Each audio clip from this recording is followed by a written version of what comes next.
कि अगर योगी आदित्यनाथ को निपटाने का और खेल खत्म करने की अगर कोशिश की जा रही है तो फिर मोदी साहब से के हाथ से यूपी निकल सकता है। और मायावती अगर मजबूत हो गई तो भाजपा के लिए बड़ी दिक्कत होगी और अखिलेश यादव के लिए होगी।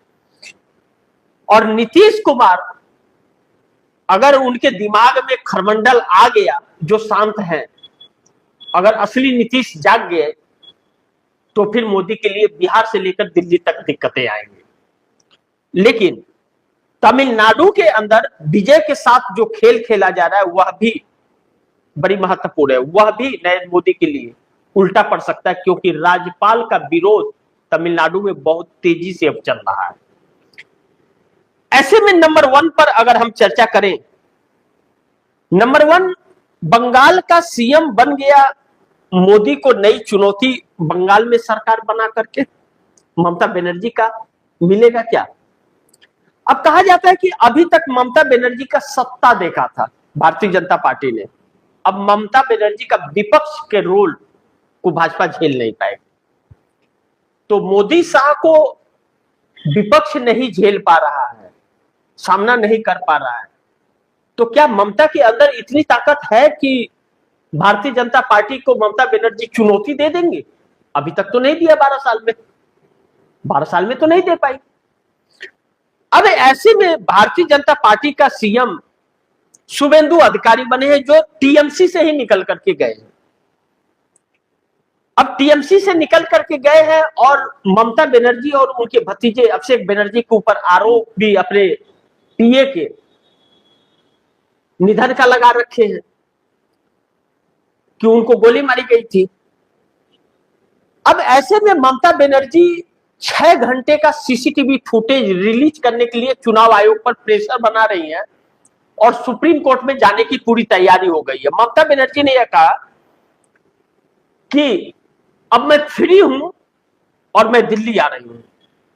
तो दिल्ली ममता के जाने का एक ही रास्ता है जिससे वह दिल्ली जा सकती है, वह है राज्यसभा के जरिए। 80 विधायक हैं उनके पास और राज्यसभा वह जा सकती है।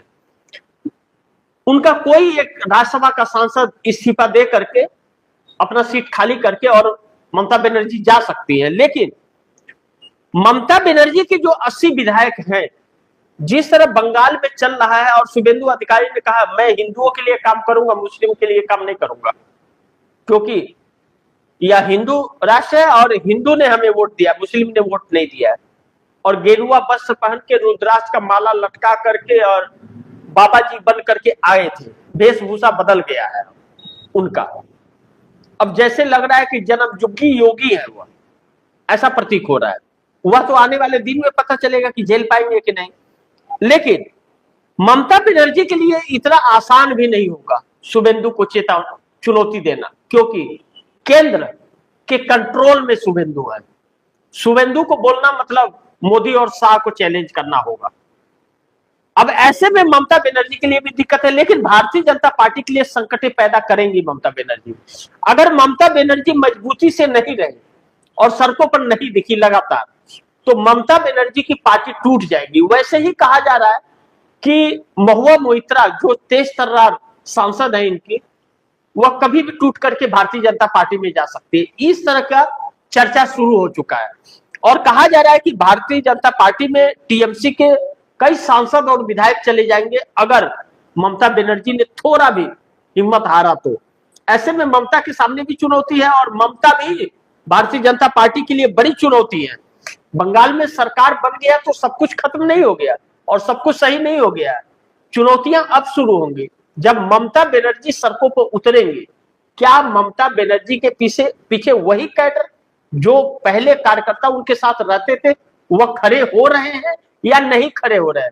महत्वपूर्ण यह है, यहीं पे सारी ताकत का अंदाजा हो जाएगा कि ममता बनर्जी की राजनीति और कितने दिन चलने वाली है। और अगर जैसे 2027 में मध्यवर्ती चुनाव की चर्चा हो रही है, वह चीज हो गया कि 2027 में लोकसभा का मध्यवर्ती चुनाव भाजपा ने करा लिया, जैसी चर्चा चल रही है, फिर ममता बनर्जी के लिए बड़ी जो सांसद हैं वह भी गवा बैठेंगे, फिर बंगाल का परिणाम कुछ और हो जाएगा। तो दोनों के लिए चुनौती है, ममता बनर्जी के लिए भी और भारतीय जनता पार्टी के लिए भी। सरकार तो बन गई है मोदी के लिए नई चुनौती ममता बनर्जी बन सकती है, अगर अपना कैडर फिर से खड़ा करने में सफल हो गई तो।